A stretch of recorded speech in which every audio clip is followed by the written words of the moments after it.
күндіз-түні қолым босамайды. Таргетімді қойып береді, азанда тұрам, 100 сообщение тұрады WhatsApp-ымда. Адамдар таба алмайтын эксклюзивті дизайндарға іздеп, сондайларды ұсынып, соларды тез сатып үлгеріп. Эльмира Озай деп естілетін нәрсе бір Луи Виттон деген сияқты естіледі, негізі жақсы құралған секілді өзім. Негізі бүткіл әлемдік брендтер біреудің аты жөні, фамилиясы негізінде. Табыс тауып отырған Инстаграмымыз блогқа түсіп қалады.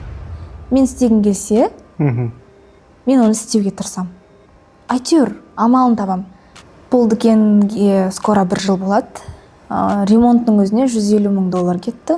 Сондағы қазіргі жасап жатқан бұйымдарыңыздың бүкіл дизайны, оның қай жақтан алады, историясы бар. 100 сатылған бестселлерлеріміздің дизайнын күйеуіме сызған. Айттым ба, екінші ұлым босанғаннан кейін бір өмірімді до и после қылып өзгерткім келді. Біздің елге келіп дүкен ашуымызға да түрткі болған нәрсе ол дәл сол қазақша бұйымдарымыз. Осы әлеуметтік желі Инстаграм арқылы сауданың біраз бөлігін жасайсыздар. Басқа да конкуренттеріңіз ол нәрсеге әлі келмеген ғой сәншілер. Бұл бізде құны 240,000 теңгелік алтын пусет, 585-ші пробалы.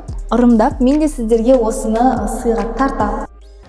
Сәлем достар, бүгін біздің арнамызда жаңа подкаст. Бүгінгі менің қонағым Эльмира Озай. Эльмира ханым, қош келдіңіз. Сәлеметсіз бе, қош көрдік. Өзіңіз туралы таныстырсаңыз біздің аудиторияға. Мен есімім Эльмира, 2 баланың анасымын, отбасым бар, жұбайым екеуміз кәсіпте бірге жүрген кәсіптегі жанмын. Енді қазір қандай жұмыстармен айналысасыздар? Кәсіпке келгеніңіз туралы. Негізі бүгінгі подкастымыз ол әйелдер қауымына, жас қыздарға мен ойымша өте пайдалы болу керек, себебі сіздің өткен жолыңыз, сіздің историяңыз барша әйел қауымына қызықты болады деген ойдамын. Сол себепті пайдалы ақпараттармен бөлісіп, өзіңіздің историяңызды толық айтып берсеңіз. Жақсы. Жалпы мен даму жолым екінші ұлымды декрет кезімде, екінші ұлымды босанғаннан кейін басталды.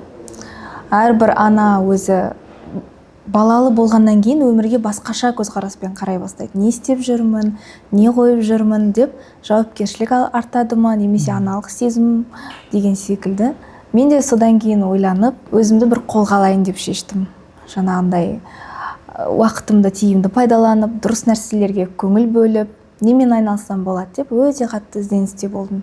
Оған дейін мен тігіс тігетінмін, қолөнермен айналысатынмын.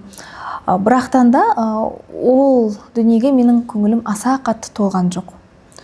Сонымен ақыры не керек? Бір нәрсемен айналысу керек.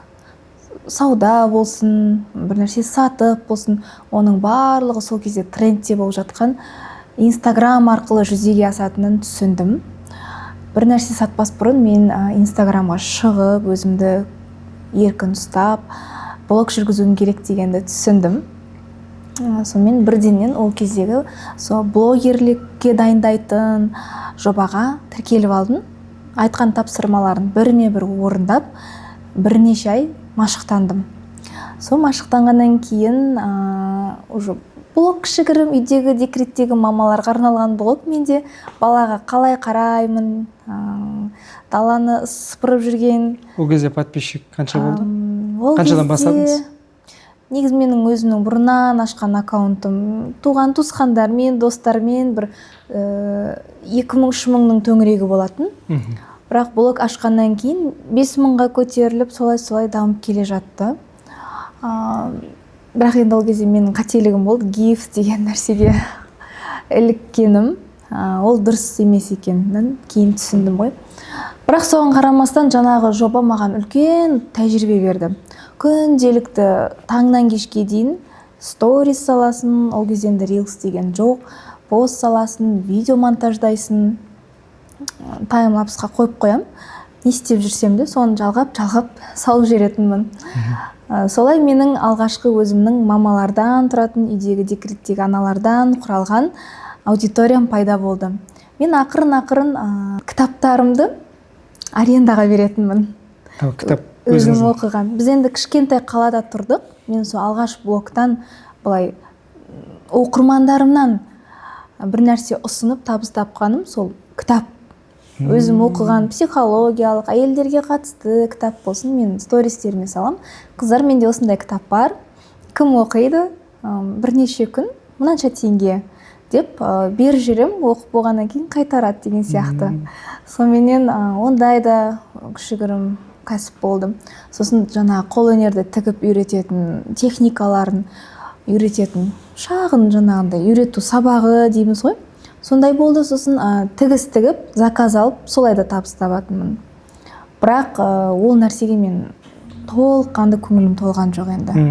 Онымен мен жүре берсем, білмеймін, бір өзімді андай қалып кеткен сияқты сезінетін болдым да. Ол сонда сіздің өзіңіздің қолөнер, тігіс тігіп, жаңағыдай неше түрлі киім кешек деген секілді ма? Мысалы, мен үстінде киім тұр ғой, мен примерно дизайн өзім айтам да, бірақ мынандай декорларын өзім тігем. Өзім ойластырып, өзім тігіп, материалдардың бәрі өзімнен. Сондай декоративный жұмыстармен айналыстым да. Заказдар келеді ол кезде енді. Сөйтіп жүрдім, бірақ өте көп көз майың тамзасын, уақытыңды алады, шашылып жатады үйің, кухняң, кішкентай бала бар. Мен ол жарамайды деп, онымен айналыспаймын деп жинап тастадым. Сөйтіп күндердің бір күнінде 2021 жылы біз кішкентай ұлымды босанған соң, ол кезде біз Жетісай деген қалада тұратынбыз. Үлкен қалаға көшейік деп жолдасыма айтып жүрдім. Сонымен иә деп дайындалып жүргенде бала қырқынан шықсын дедік, сәл аяқтанып алсын, сосын барамыз деп жүргенде менің мамам бізге енді көмектесіп тұрады, жаңа үй шаруасынан, балаға қараудан айтты, сендер қалаға барғанша Стамбулға кетсеңдерші деді. Өйткені мамам Инстаграмда көп отырады, көреді, менен қарағанда бөлек уақыты бар деген сияқты. Өйткені ол сауданың адамы. Қазір барлығы Стамбулға кетіп жатыр, тренд болып жатыр екен, сендер де барып көрсеңдерші. Әйтеуір сататын бір нәрсе табасыңдар ғой. Тем более сенде блог бар, жерде қалмайды деген сияқты. Ақыл кеңес берді, күйеуіме айттым. Ол да бірден қолдай кетті. Бір қарсы болып, отыршы жайыңа қарап, қайда, не бар, кішкентай баламын деген әңгіме айтқан жоқ күйеуім. Давай, қызба мен 10 күннің ішінде жиналдық, бар ақшаны жинадық, 2 баланы алдық та, білмейміз, тіл білмейміз, танысымыз жоқ, күтіп тұрған туысымыз жоқ. Өзіміздің жолымызбен кеттік. Қай жыл болды бұл сонда? 2021 жылы. 21 жыл, карантин уақытысынан кейінгі уақытта, иә? Карантиннен. Не түрткі болды сонда сіздердің осылай бір кішігірім рискке бар, тәуекелге барып, өздеріңіз кәсіптеріңізді Қазақстанда емес, сол өзге елде дамытуға? Не түрткі болды дегенде, ол біріншіден сол кезде тренд болып жатты. Байерлік, байерлер, бір нәрсе сату, сол жақтан жіберу деген сияқты, сумка, текстиль, оптом. Сондай сауданың түрі дамып жатқаннан кейін бізге де ұнады, көрейік, бағымызды сынап дедік. Өйткені мына жақта тұрақты нақты жұмыс болмағаннан кейін, күйеуімді де мені де ұстап тұрған еш нәрсе болмаған соң, әрі жас болғаннан кейін барайық, көрейік деп кетіп қалдық, тәуекелге бел буып. Байерлік қызмет бойынша айтып бересіз бе?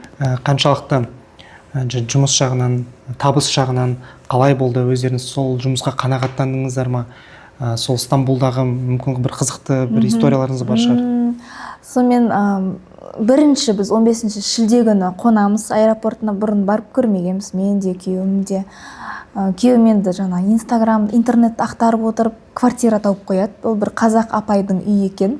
Алыс районда, подвал сияқты ең астыңғы этажында, шілденің ортасында ыстық кезде барғанбыз, қапырық прям. Ояқта влажный ауа райы, теріліп кетесің. Кішкентай бала су болып терілейді үйде отырған кезде. Соменен 10 күн ол жақта құрбан айтқа түсіп қаламыз ғой. Біз барған күні құрбан айт басталып жатыр екен.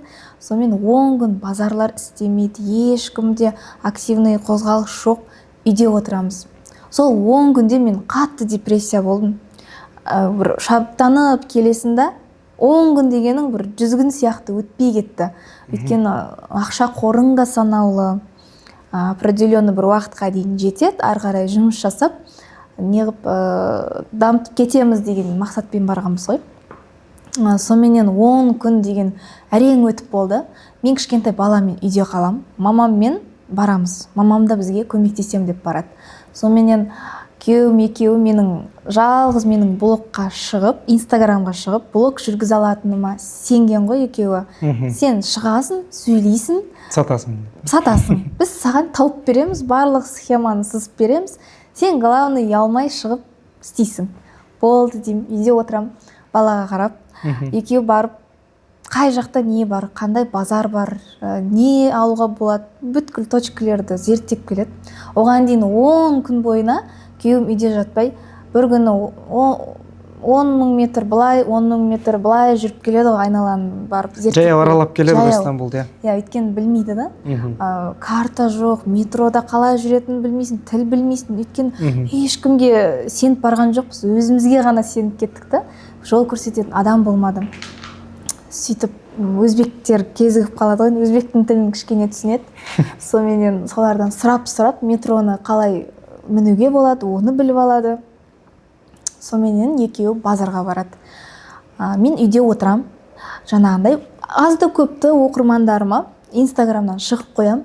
Қыздар, мен Стамбулға келдім, жаңағындай осы жақтан оптым бағада өте жақсы сапалы бұйымдарды сіздерге жіберу мүмкіндігі менде бар, скоро жаңағындай товар қылып сатсаңыздар да болады деген секілді айтамын. Дайындап қоямын да, прогрев қой енді былайша айтқанда.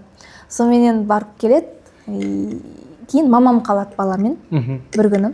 Мен барып келемін, жолдасыммен жаңа барып түсіріп келемін. Ол жақта сондай жүйе қатты дамып жатты да, это норма болды. Сумкадан бастадық біз. Жаңағындай кожаный сумкалардан 10 штук, 20 штук. Қыздар ол кезде сол пандемияның кезінде ғой, онлайн сауда дамыды. Соменен барып сумочкаларды түсіріп инстаграмға салып қоям. Уже алғашқы күннен ақ маған заказ түсті. Жаңағындай 500 мың теңге, бір 300 мың теңгеге ең көп сол кездегі сумка мен текстиль сатып жүргендегі ең көп заказ түскен сумма ол 800 мың теңге болды бір адамнан. Бірақ ол киім болды да, 1-2 күнімді сол клиентке арнадым. 2 күнімді. Ол жақтан алатының 10% 800 мың теңгеден. Бірақ мен түсіндім, олай жалғаса берсе, оның ешқандай да бір несі жоқ. Одан да еліңде отырып айналыссаң болады. Не сұмдық, елден безіп, аяқтан тозып, санды алып жүресің, ауыр зат көтересің, бірақ сондағысы осын шақ деген сияқты. Нәтижесінде сонда қанша деп айтсақ болады? Сонша осындай жұмысқа тапқан табыс? Ол енді тапқан табыс 10% ғой, каждый. Мысалы 500 мыңға заказ түссе 10%, 800 мыңға заказ түссе 10% деген сияқты. 500 мыңға түссе, 50 мың теңге. Иә, сондай аз. Бірақ заказдар шүкір ол кезде тұрақты болып тұрды. Мен ол кезде оған дейін бір нәрсе сатып көрмегенмін инстаграмда ондай қомақты түрде. Ол алғашқы менің опытым болды. Өзімнің сол оқырмандарым ғой, әйелдерден жиналған оқырмандарым, подписчиктерім. Сонымен әйтеуір күнде заказ тоқтамайды, келеді. Күнде үлгеру керексің, бірақ шаршайсың. Сөйтіп жүргенде шілде бітті, одан кейін сентябрьге дейін күн жылы, уақыт білінбейді, қарбаласпен өтіп жатыр. Тапқан табысының бір бөлігі квартира, тамақ ішіп жеу, анау-мынау деген сияқты. Сонымен күз басталып жатқанда біз ойландық, күн салқындайды ертең, салқындағанда да осылай жүре береміз ба деп. Күйеуіме айттым, иә деді, мамам да ойланыңдар, көріңдер енді. Өйткені ол жақта 90 күнге дейін безвизовый. Иә, сондай режим болды ғой. Сол уақытта таяп қалғаннан кейін біз ойландық та. Бірақ басқа байерлерден, инстаграмнан көріп жүретінбіз. Олар алтын сататындарын, алтын сол жақтан оптым бағамен жаңағындай ұсынатындарын, текстильден, сумкадан бөлек қосымша. Бірақ, соответственно, оның табысы да сәл көптеу екенін көрген болатынмын. Бірақ мен білмедім қалай, неден көретінін, бастауға қай жерден алатынымды мен мүлдем білген жоқпын. Өйткені өзімде ондай опыт болған жоқ. Алтынға өзім қызықпайтынмын, өзім тақпайтынмын. Айтатын адам жоқ. Ол жақта бірдеңке сұрасаң, біреуден тек ақшаға сататын. Курс дайындап қояды, мынанша теңге алсаң, бүткіл точкілерді айтам, алмасаң айтпаймын деген сияқты. Біз енді артық ақша жоқ, біреуге бүйтіп ұстата салатын. Өзіміз келдік, енді до конца өзіміз көреміз дедік. сөйтіп жүріп бірнеше магазинге кірдік. 1 сентябрь күні болатын, есімде әлі бар. Сонымен олар енді келген адамға кез келген жерде қолдау жоқ қой.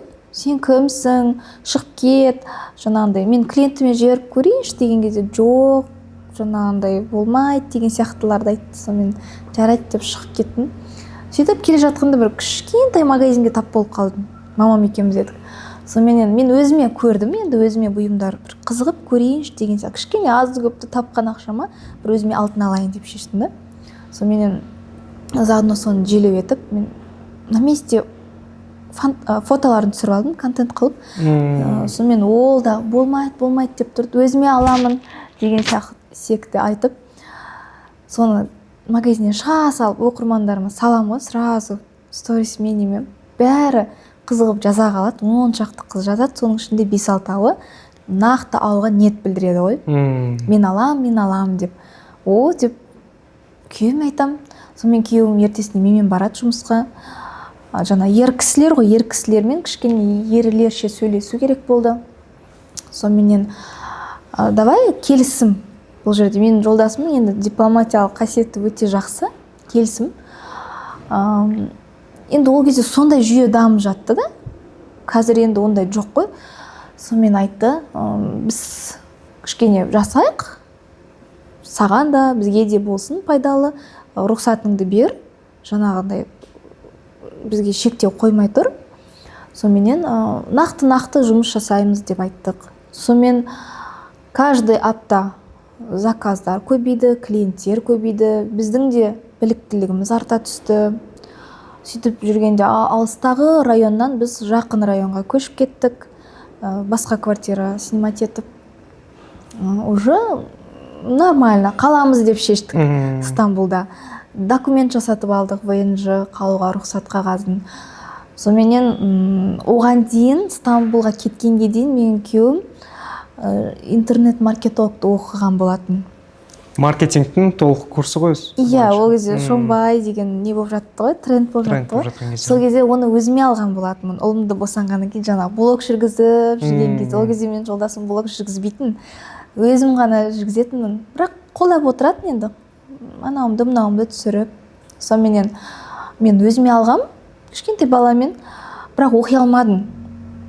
Шұқыланып отыруға уақытым жетпеді. Бала жылап қалады, тұрып кетесің. Сонымен күйеуім айттым, сен оқыш хотя бы, мен жетеді ғой деп айттым.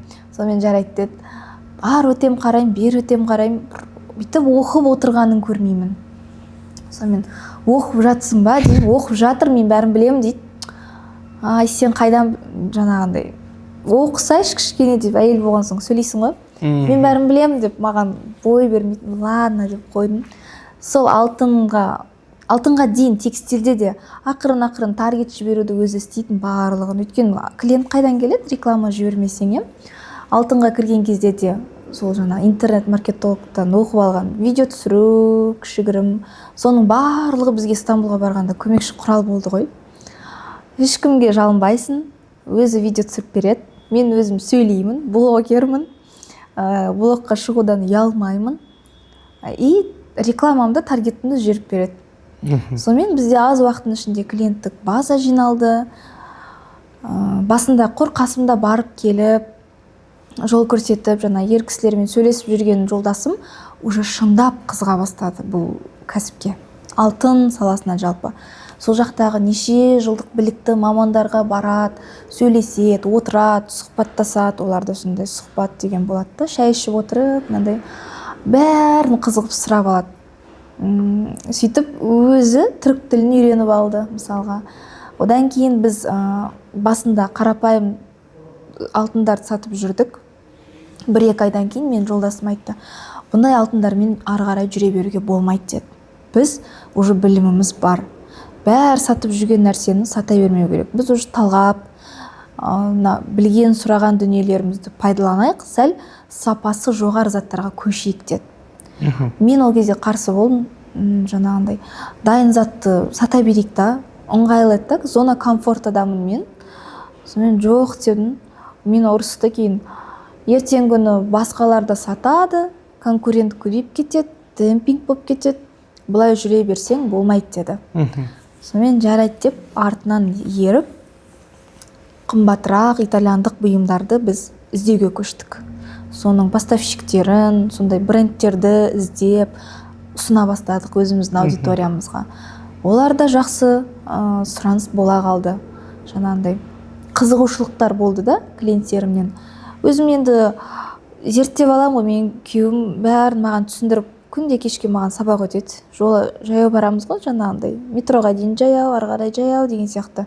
Сол жол бойы маған түсіндіреді, мынау бірақ негізі ол кісі өзі сізбен бірге бастады ғой, иә? Иә, екеуміз бірге сол Стамбулға кеткенде алғашқы күннен бастап екеуміз бірінші рет мен мамаммен өзім текстильде жүрдім да, әйелдер болған соң бүйтіп не істейміз деп мамаңмен кейде сырласасың ғой. Что-то текстиль ұнамай жатыр, маған болмайды, бүйтіп жүргім келмейді деген сияқты сырласып жүрген кезде әйтеуір бір жерге жарайды, хотя өзіңе бір алтын ала салсайшы, кетіп жатсаң бір естелік болады деген сияқты ойламаған жерден мамаммен кіріп кетемін ғой бір бутикке, бір магазинге. Сосын уже жолдасыма келіп айтам, жаным, мен мынадай нәрсені оқырмандарыма ұсынып көрдім, сұраныс что-то жақсы болып жатыр, сен мен қасыма барасың-ау, ана жақта тек ер кісілер екен деп айттым да. Ол кісі кейіннен уже зерттеп барлығын өзі түсініп алды ғой, бұл саланы. Қызығып кетті ғой, менен де қатты жаңағындай. Маған уже былай істе, былай жүр, нан сатпа, бағаның есептелуін де үйреніп алды. Өйткені әр аптада барамыз, бізге әр түрлі баға айтады. Алтын қымбаттап жатыр. Ана аптадағы баға мына аптаға ұқсамайды. Каждый раз бізді солай шошыта береді. Алтын көтеріліп жатыр, мынанша деген сияқты ше. Сонымен қалай ол дейміз да, не нәрседен есептеп шығарасыңдар бұны, айтыңдаршы бізге деп бәрін өзі зерттеп алады. И күнде таңертең жаңағындай завтрак ішіп отырып, алтынның биржасын қарайды, әлемдік биржасын. Что-то көтеріліп жатыр, бүгін мынандай баға айт, что-то мынандай жатыр, бүгін мынандайын сатпа, кешегі баға жоқ уже деген сияқты айтып отырады. Бірақ ол кезде басқа да байерлер уже білесіз ғой, енді любой жерде бір нәрсе қатты бүйтіп біреу реклама жасап жатса, жанындағы басқалар да келе қалады. Енді мен текстильде жүріп алтынға өткен кезде көптеп сол көпшілігі алтынға да келіп жатты. Бірақ бағадан ұтамыз клиент, бағамен ұстаймыз деп мейлінше арзан қоя береді. Сонымен сатып алтын көтеріліп кеткен кезде ол өздеріне минус болады, оны білмейді. Көпшілігі ол кезде білмейтін ондайды. Соны маған алдын ала ескертіп отыратын күйеуім. Арзан сатып қойма, мынандай деген сияқты ше. Сөйтіп жүріп енді қымбатырақ сегментке өттік. Сол қымбатырақ сегментті енді меңгеріп, оған клиент жинап, енді бір дамып жатқан кезде маған тағы да ұрсады күйеуім. Ұрысқанда идея тастайды ғой ойыма. Жаңа кітаптарды көріп алады да, сақтардың бұйымдарын, алтындарын көрсетеді. Елім, біз мынандай бұйымдарды жасауымыз керек, өзіміз жасауымыз керек деп менің миымды жейді ғой, былайша айтқанда, күндіз түні. Ол Стамбулда болып жатқан история ғой бұл әлі? Иә, біз 3 жыл сол жақта тұрдық қой. Күйеуім күнде айтады, өзіміз жасауымыз керек, бізге мынандай дизайнмен бұйымдар жасау керек дейді. Енді оған қанша қаражат керек деймін ғой, енді жаңағындай жарайды, кішкене жинадық саудадан шетінен. Сосын давай көрейік, жасап көрейік деп екеуміз келістік. Енді күйеуім менің сондай бір нәрсені ойға алса, соны істемей қоймайды. И пока мен соған я демейінше ренжиді, ұрсады, сен мені қолдамайсың деген сияқты жертва болса да, бірақ ақыр соңында мен дұрыс екеніне көзім жетеді да, толықтай қолдауға өтемін. Сол кезде де мен айтамын, жоқ, керек емес, мен миым сенбейді да ол кезде. Қиын ол, дайын зат сата берейікші деп тағы да айтамын сол кезде ше. Зерттейді, көреді бәрін, міне бүйту керек, оны былай жасау керек. Өйткені барлық схемасын өзі түсініп алған. Мен түсінбеймін да, өйткені менің оны түсінетін уақытым да жоқ. Мен операционкадамын, клиенттермен мен күндіз түні қолым босамайды. Таргетімді қойып береді, азанда тұрамын, 100 сообщение тұрады WhatsApp-ымда, жалғыз өзім соны отработка жасаймын. Метрода бара жатып клиенттермен сөйлесем, базарға барған соң заказдарымды жинаймын, көрсетемін, кешке келе жатып тағы да сондай күнде без выходных суббота воскресеньеде баратынбыз. Соменен енді мен клиенттермен сөйлесіп отқанда уақыты болады кішкене, отырып зерттейді ғой, барып келеді, анда барып келеді, мында барып келеді, барып анамен сөйлесіп келейін, мынамен сөйлесіп келейін, барып сұрап келейін дейді. Жарайды, барып кел, мен клиенттермен отыра тұрам. Кешке бірақ екеуміз строго таңертең солдат сияқты таңертең тұрамыз, киімімізді киіп аламыз, хотя біз базарға барамыз. Сол кезден костюмін киіп алады, мен де жаңа костюм киіп алам. Сөйтіп күнде солдат сияқты жұмысқа бардық. И күнде блогты, инстаграмды тоқтатқан жоқпыз. Солай біз өзіміздің клиенттерімізді жинадық. Сөйтіп келесі жылға 2022 жылдың көктемінен бастап уже мені қатты жасайық бір бұйым жасап шығарайық деп қатты мені жаңағыдай қинады күйеуімді. Сонымен жарайды деп көрдік. Бірақ ол себестоимості өте қымбатқа шығып кетті. Ол мен түсінуім бойынша, мысалға сіздер оның алдында сатып жатқан бұйымдарыңыздың барлығы бір поставщиктен немесе бір поставщиктен аласыздар, дұрыс па, оптовиктен. Соны сіздер сатып отырдыңыздар, иә? Кейіннен уже өздеріңіздің дизайнмен ол 2022 жылдары ғой. Сол алғашқы бір бұйымды шығарған кезде ол жоғарғы пробалы болып кетті да. Анандай қанатты пырақ бар ғой, недегі елтаңбадағы ше. Соның бейнесіндегі кулон и жемчуг, натуральный жемчугтармен алқа жасап шығардық. Себестоимості өте кішкене. Ол кезде бізге қымбатқа шықты ол, сол бүткіл бүйтіп жинаған ақшамыз салдық десек болады да. Сөйтіп ол ұзақ сатылмай тұрып қалды. Соменен екеу жасаған едік, біреуі сатылды, біреуі сатылмай қалып қойды сол кете. Қызығушылық бар адамдардан, бірақ ол қымбат болды да оларға. Соменен не істейміз деп ол бұйымды реставрация жасап, кері балқытып, жаңағыдай. Алтынның бір жақсы жері сол да. Мысалы, сен киімге, бірдеңкеге ақша салсаң, қайтадан жасай алмайсың. Иә, алтында можно. Кері айналдырып, жаңағыдай ертіп деген сияқты. Сонымен сатылмай қалғанын солай біз қайтадан ақшамызды орнына келтіріп алдық. Оны, получается, қайтадан балқытқан кезде өткізесіздер ме сонда? Сондай өзінің бір нелері бар. Я алтын деген всегда в цене же, бағасын жоғалтпайды. Тем более уже жоғары проба болған соң, біраз уақыт тұрды, кейін алтын өсті. Ешқандай да бір қатты бір зиян келген жоқ бізге. Минусқа кетпедіңіздер ғой? Енді заработу, енді жұмысына ғана шығын болды. Қалған енді материал өзіміздің қолымызда болды да. Соменен одан кейін ол тақырыпқа қойдық. Қайтадан өздеріңіз сата бердіңіздер? Иә, дайын зат сата бердік. Өйткені күйеуімде сәтсіз болғаннан сәл неғып қалды. Мен сосын айтам ғой, давай сата берейік дайын затты. Басты қатырма қазір, басқа нәрсеге қарамайық деймін ғой. Сонымен басып тұрып, уже қымбатырақ заттарға өтіп кеттік біз.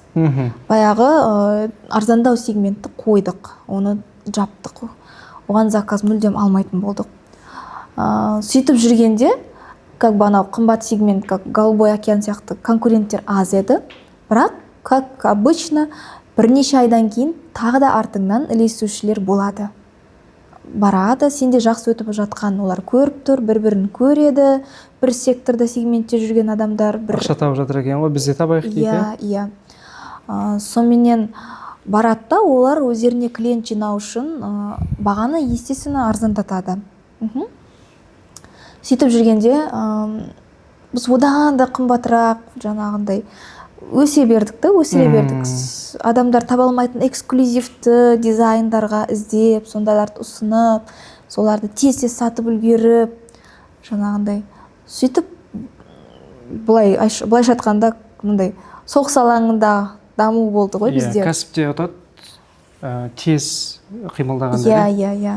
Артыңнан ілессе де уже ол кезде басқа адамдарда бар деген сияқты да. Сөйтіп жүргенде біздің табыс тауып отырған инстаграмымыз блокқа түсіп қалады. Біз үшін қатты үлкен бір не болды, соққы болды. Сториске 10 бұйым салсам, 9-ы сатылып кететін. Моменте мен алам деп клиенттерім дайын тұратын. Сонымен бір күнде инстаграм жоқ, не істейміз, білмейміз уже ары қарай. Енді басынан бастаймыз дейміз ғой. Біз примерно білеміз қалай жасау керектігін. Давай басынан Инстаграм ашамыз. Басынан бастадық. 3 айдың ішінде 30 000 оқырманға жеткіздік. Таргетті басып қойып, ақшаның бәрін таргетке салдық. Өзіміздің азды көпті жинаған клиенттік базамыз бар WhatsApp'та. 3 айдан кейін 30 000 оқырманға жеткенде ол тағы да блокталады ғой. Не себепті ол ондай болды? Біз енді ол кезде білмедік, ол біздің білмегендігіміз жаңағындай. Брендтердің копиясын салғанбыз. Олар жалға жасайды ғой. Енді мен әрдайым айтам, біз осы алтын сатудың түрлі бағыттарынан өткенбіз. Түрлі этаптарынан өткенбіз. Ең төменгісінен бастап, әртүрлісін өзіміздің қателігімізден жүріп келе жатырмыз да. Сол кезде біз оны білмедік, енді күйеуім түнімен отырып зерттейді, неге бұлай, неге бүйте береді деп ше. Сосын тағы үшіншісін ашамыз. 2 аптадан кейін ол тағы жабылады.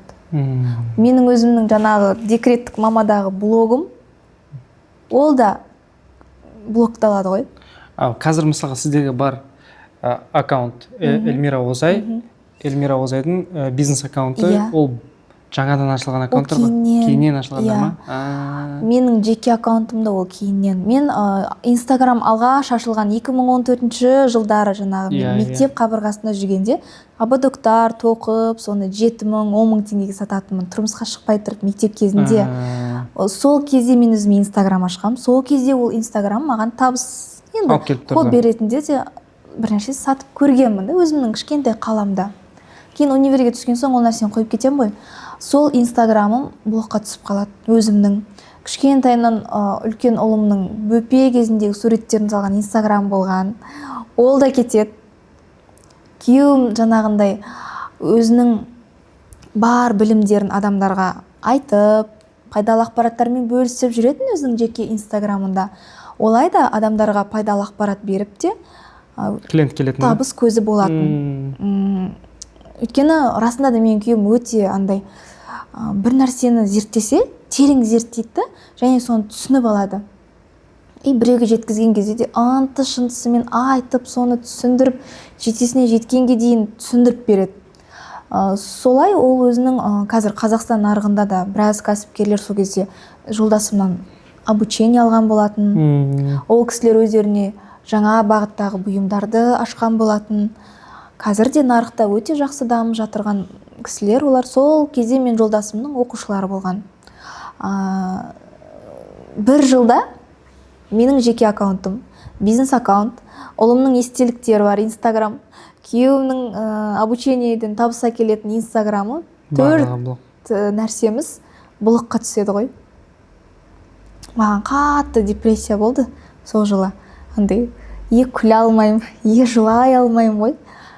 Тек главный тоқтамау керек. Бастап қойдың, клиенттер бар, көзін біліп тұрсың, енді тоқтамау керек деп өзім іштей шешім қабылдаймын. Қазір тоқтап сынып қалсақ, ертең білмеймін деймін да, енді күйеуіме айтам, тоқтамау керек. Басынан енді зерттейді, не болып жатыр дейді ғой.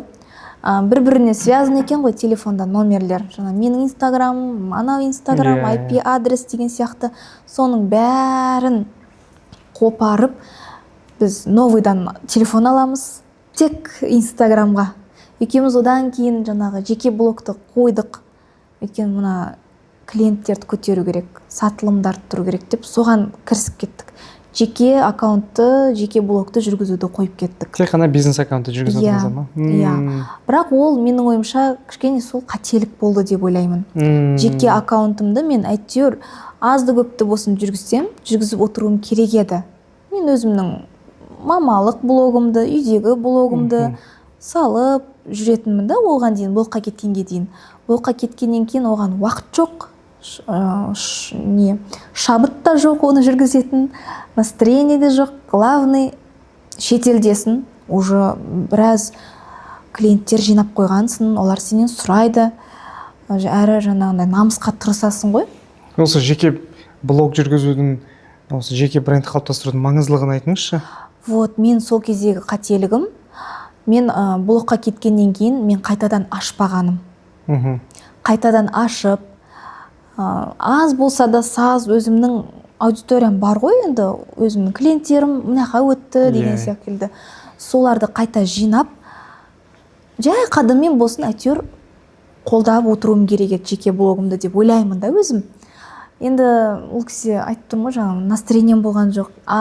Хотя жеке блогтың маңыздылығы өте үлкен. Өйткені мен былай қарап тұрсам, сол Стамбулға сеніп баруым жеке блогыма өзімнің азды көпті декретте отырған аналардан, әйелдерден құралған аудиторияма сеніп бардым мен. Және сол кісілер менің алғашқы клиенттерім болды. Менен кітап алса да солар болды, бірдеңке сатсам да солар болды. Вот маңыздылығы осы жерде. Ол қазір тіпті маңызды деп ойлаймын. Сол үшін декретте отырған, тұрмысқа шықпасаңыздар да қыздар, кез келген нәрседе блогтарыңызды жүргізіңіздер. Айтатын зат жетеді. Ой, мені кім тыңдайды демеңіздер. Тыңдайды, әр адамның өзінің аудиториясы жиналады. Мысалы, біреу балаға қалай қарау керектігін білмейді. Баланың жаңағындай қалай жуындыру керектігін білмейді, я? Білетініңізді үйреніп алыңыз да соны көрсетіңіз. Ой, бәрі білет, кім көрет дейсің деген болмайды негізінде. Әр адамның өзінің аудиториясы болады. Мейлі ол аз болсын, мейлі ол миллион болмай-ақ қойсын. Тем более қазір білесіздер, миллион аудиториядан гөрі аз да болса саз өзіңнің жылы аудиторияңа жетпейді. Сол үшін жас болсаңыздар, студент болсаңыздар, университеттегі лайфхактармен, бет күтімінің лайфхактарымен, тамақ дайындаудағы қандай фишкаларыңыз бар, сондай қыздарға мотивация болатын блог жүргізіңіздер деп мен бәріне айтып жүремін. Өзім айналамдағы туысқандарыма да айтамын, мамама да айтамын, бәріне айтамын, коллегаларыма да айтамын ғой. Осы енді блог тақырыбынан ауытқымай тұрған кезде өзіңіздің бір фишкаларыңызды айтып кетесіз ба? Инстаграм арқылы, жаңағы әлеуметтік желі арқылы өзіңіз енді бұйымдарыңызды қазір сатып жүрсіз ғой. Қалай сатасыз? Қалай басталды сол нәрсе? Иә, қызық сұрақ. Мен өзім ойлаймын, сол менің алтын сатуда басқа байерлерге қарағанда бүйтіп алға суырылып шығып, көбірек клиент жинауыма септігін тигізген дүние. Мен опять-таки жаңағы блог жүргізу курсындағы үйренген фишкаларым. Ол өзімнің түрімді экранға шығарудан қорықпауым. Курс болғанда қанша теңгеге алып едіңіз? Ой, ол 2000 теңге ма сондай айына.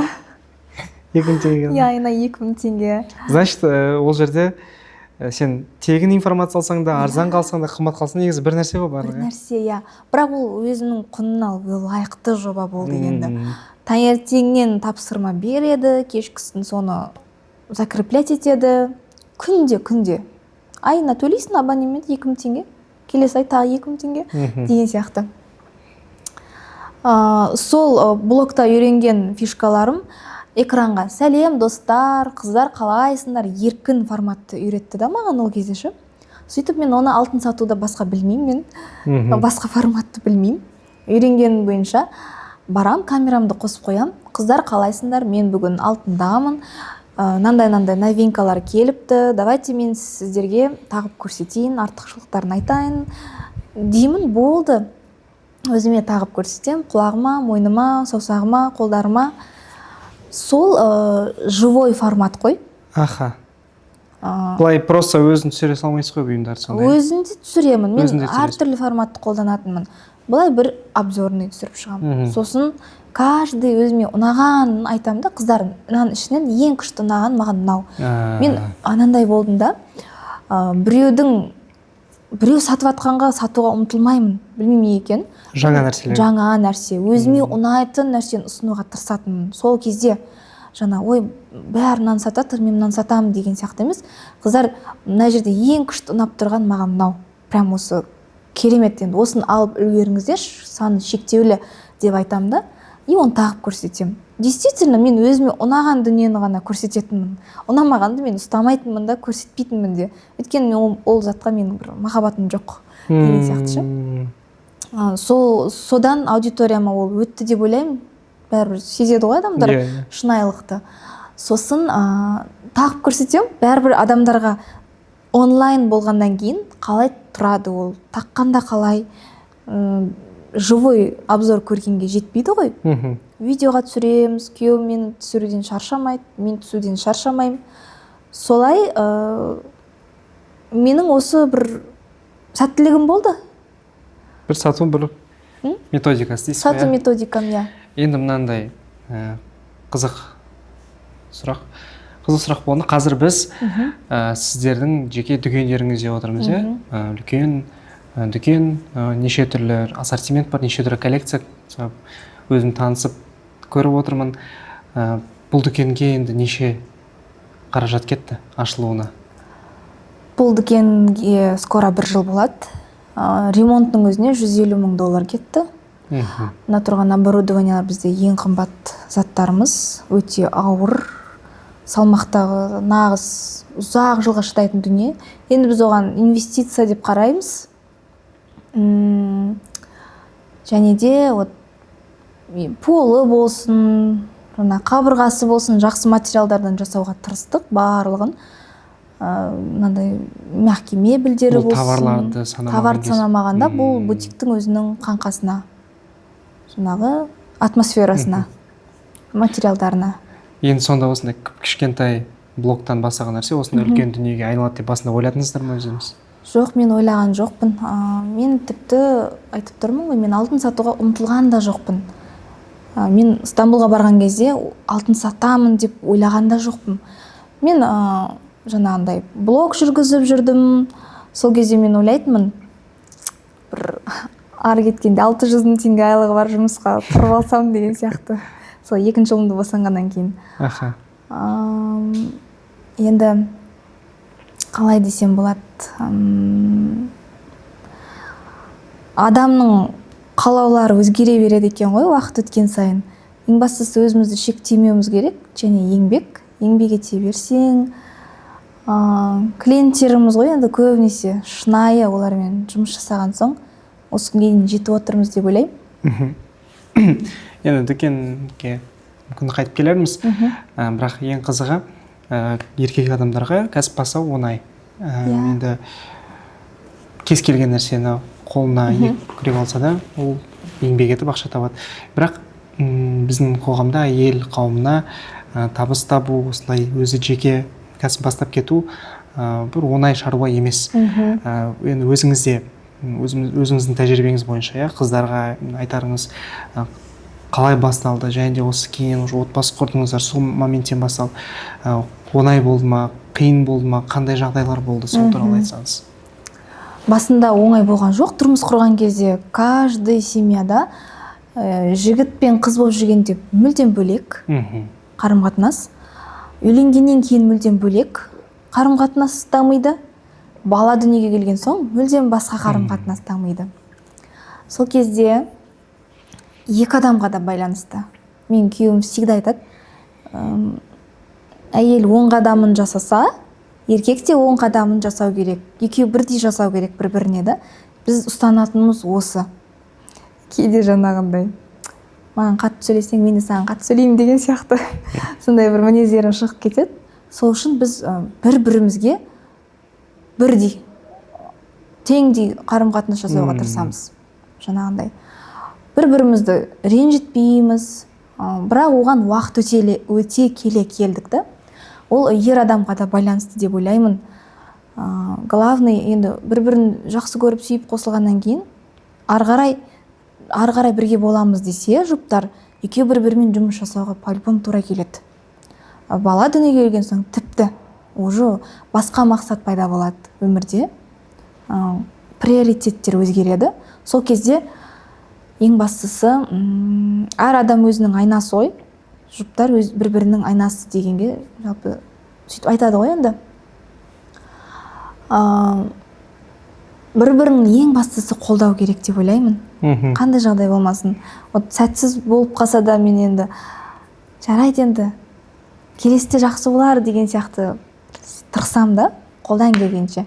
Және менің жолдасым да қандай жағдай болмасын, уайымдама, 5 минут позора, жизнь продолжается деген сияқты қолдауларын айтады енді бір. Қандай да бір қиын жағдайлар болып тұрса. Жұмыс деп жатырсыз ғой жаңа әйел адамдарға қалай деген сияқты. негізі біз кейде сылтауды басқалардан көп іздейміз. Жауапкершілікті біреуге артып тастай саламыз. Ой, маған істеткізбейді, маған рұқсат етпейді. Мен білмеймін, ондайға онша не емеспін, қарамаймын ондайға. Мен істегім келсе, мен оны істеуге тырысам. Әйтеуір амалын табам. Амалын тапсаң қар жауар деген нәрсе бар да.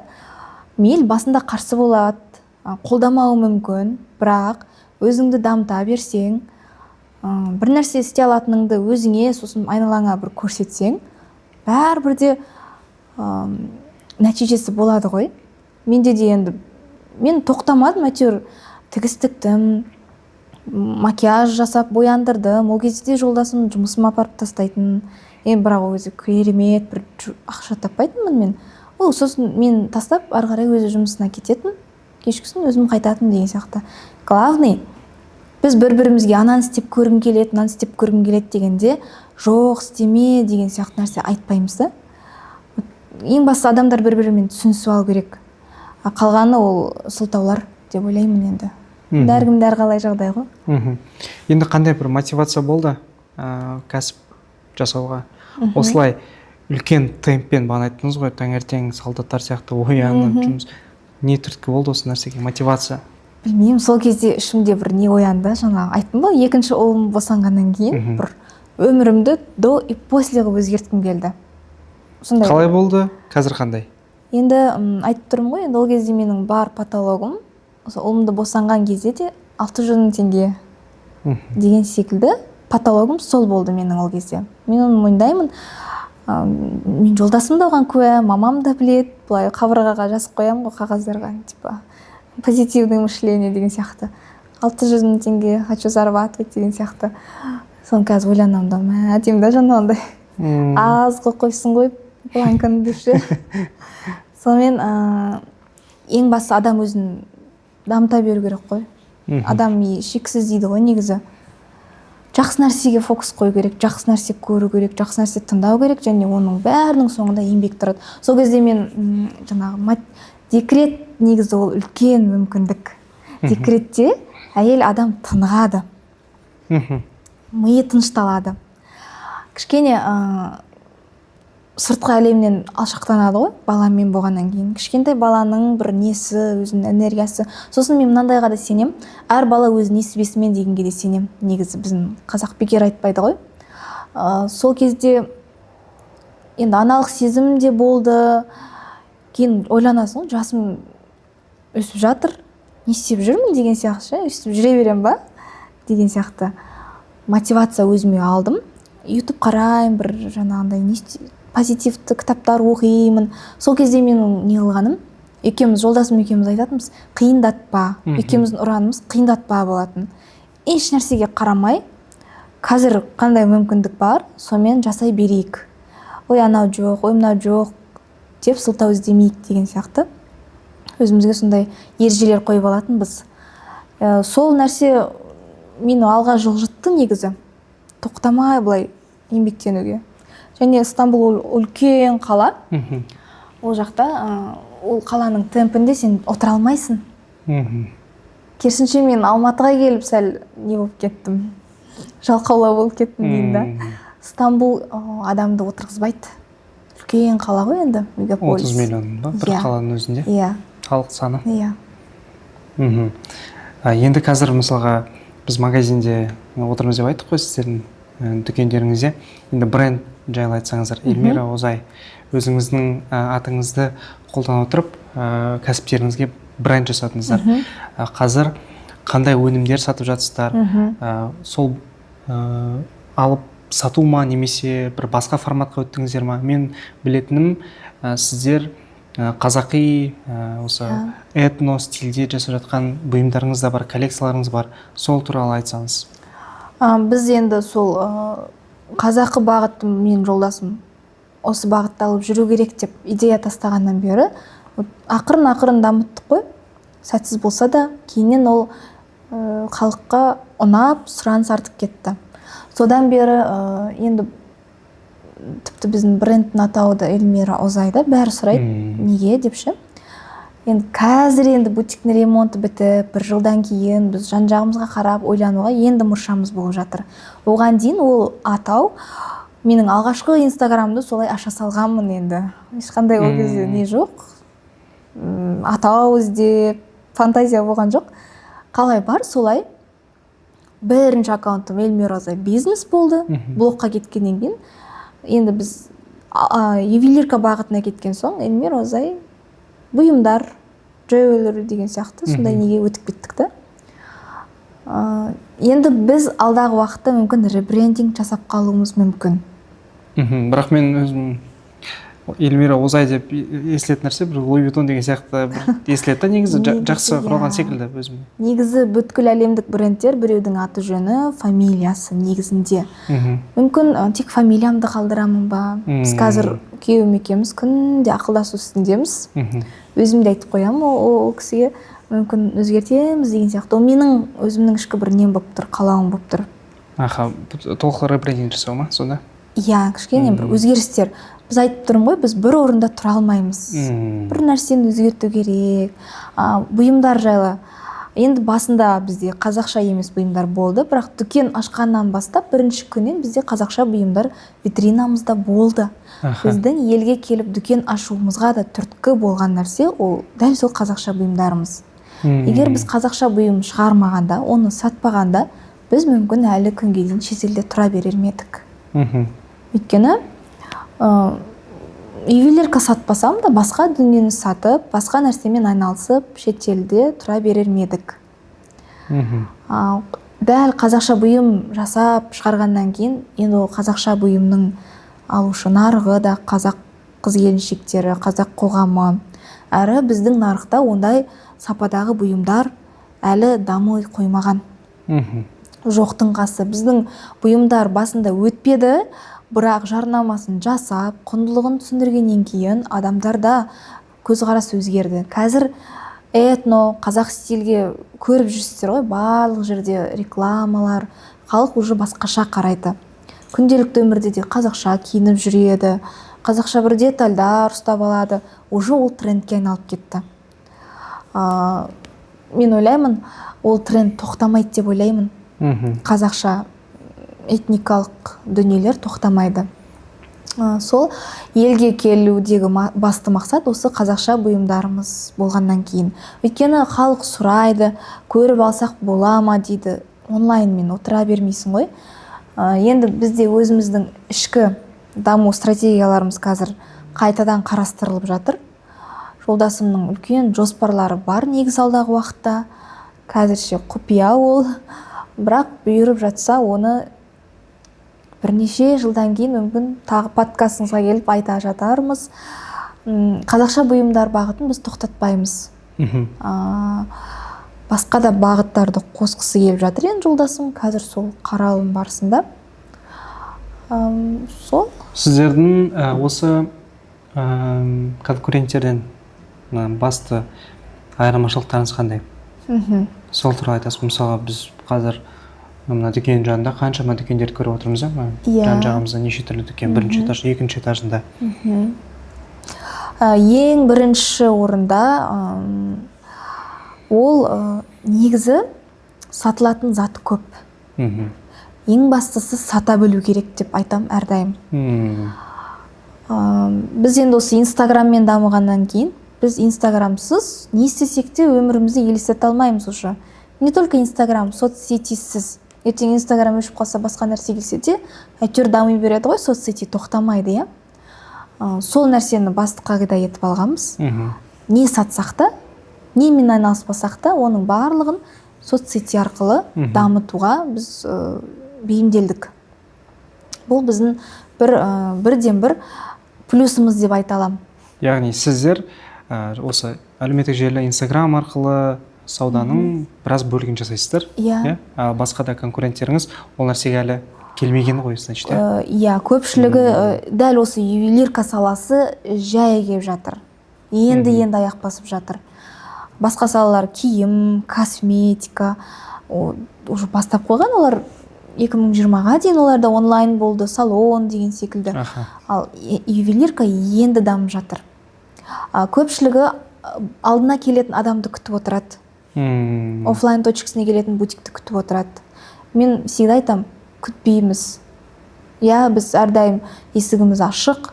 Біз бұл дүкенді ашудағы да басты мақсатымыз, менің клиенттерім көбейген сайын оларға сенімділік бергіміз келді. Біз ауада қалқып жүрген мошенник емеспіз. Өйткені сондай сұрақтар қойылып, жаман жүрекке тиетін. Сіздер алдап кетпейсіздер ма? Мошенник емессіздер ма? Қалай сенеміз? Анау-мынау. Одан бөлек қай жерде мекен жайларыңыз деп сұрайды. Біз пока онлайн сатамыз десем, ой, жоқ, алмаймын, ондай болсам, мен точкадан аламын дейді да, мысалға. Сол қатты намысыма тиіп кетті, жаңағындай. Бірден бір себебі, онлайн сата береміз біз, бір офисте отырсақ та сата береміз. Бірақ осындай дүкен ашудағы басты мақсат, мына қазақы бұйымдар, бұл жерге туристер көп келеді. Мына қабырғанда қазақша қып салдырудағы басты мақсатымыз осы қазақша бұйымдар. Бір қазақтың әдемі өнері көрінсінші деген ниетте болды бізде. Әйтпесем кішігірім жерде отырып та, бұндай аренда төлемей де отыруға болады негізі. Қаншама сотрудник ұстаймыз мысалға. Сол онлайнды меңгергендігіміз болып тұр, бірақ онлайнның өзі де уақыт өте келе түрлене береді. Осыдан 4 жыл бұрын істеген, қазір уже істемейді инструменттер. Қазір жасап тұрған дүние 2 жылдан кейін жасамай қалуы мүмкін. Қазір искусственный интеллект деген қалай дамып бара жатыр мысалы. Менің жолдасым өзде қызығып, зерттеп жүр қазір терең. Ең бастысы, өмірдің өзі қозғалыста ғой. Ең бастысы тоқтамау керек. Дамуды тоқтатпау керек. Адам дамуды тоқтатқан кезде, бір нәрсеге қызығушылықты тоқтатқан кезде, адам уже немесе қартаяды, немесе өмірдің процесі баяулайды деп өзім түсінемін.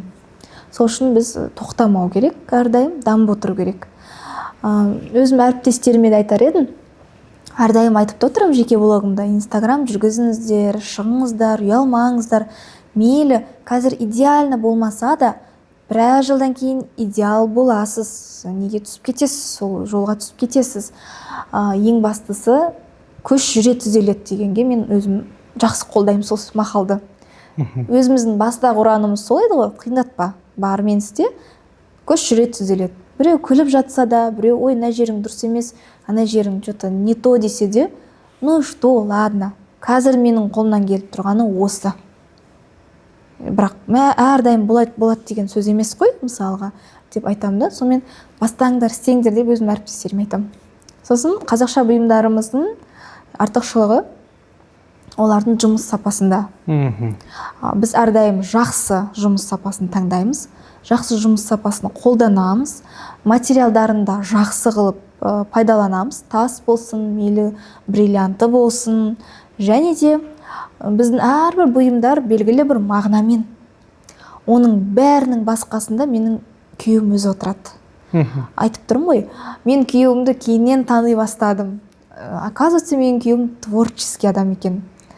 Бір кішкене ғылыми зерттеулерге бейім адам екенін, осы кәсіп оның сондай потенциалын ашты.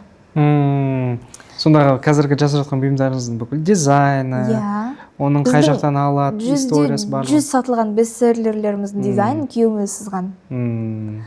Материалын бәрін, полный циклды ол өзі толық меңгерген. Маған бәрін айтып отырады. Мен енді ол жағын не қылмаймын. Менің жұмысым әдемілеп жарнамалау, клиенттермен сөйлесу, қадағалау, сондай организационный нәрселер.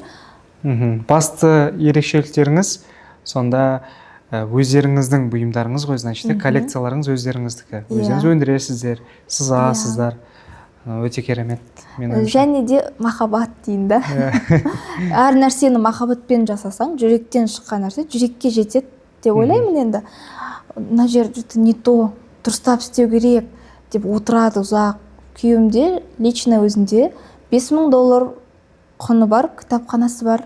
Әрдайым бір оюлар бар, кітаптарды сатып ала береді. Ол оның несі, страсті. Кітап сатып алады. Сол жерден идея, вдохновение бәрін алады. Ізденеді ғой, иә. Бүгінгі біздің подкастымыз уақытсыз да келіп қалыпты. Өте қызық, өте пайдалы болды мен үшін де, көрермендер үшін де пайдалы болды деп ойлаймын. Сізге рахмет, уақытыңызды бөлгеніңізге. Ал енді бізде традиция бар, өзіміздің подкастымыз соңында оқырмандарымызға сыйлық береміз, бірақ ол сыйлықтың енді әрине өзінің бір шарттары бар. Ол шарттар комментарийға жақсы пікір қалдыру. Біздің қонағымыз өзі сол пікірлерді оқи отыра, өзі таңдап алатын болады. Ал қандай сыйлық дайындап қойдық біз өзіміздің көрермендерге? Енді осы подкастты көріп, қазақша бұйымдарға деген қызығушылықтарыңыз артсын деген ниетпен әрдайым айтамын да, қазақша бұйым тағатын әйелдер өте мудрый әйелдер деп айтамын. Олар болашақ ұрпаққа да жақсы бір құндылықты сыйғызып, көрсетіп өсіріп жатыр. Әрбір қазақтың қыз келіншегінде тым болмаса осындай ою бар, пусеттер жүру керек деп айтамын. Бұл бізде құны 240 000 теңгелік алтын пусет, 585-ші пробалы. Бұл жерде қарлығаш пен шаңырақ ою бейнеленген. Мағынасы қарлығаш көктемде үйімізге ұя салғанда біз қуанамыз, Вау, үйге құт келді, ұясын бұзбайды. Сол секілді міне әрбіріңіздің шаңырағыңызға осындай бақ береке келсін деп ырымдаймыз біз. Және өзіміздің клиенттерге осыны әрдайым түсіндіреміз. Мінекей, ырымдап, мен де сіздерге осыны сыйға тартамын. Шарттарын енді өздеріңіз көріңіздер, шарттарын орындап, осы пусетті сіздерге сыйлаймыз.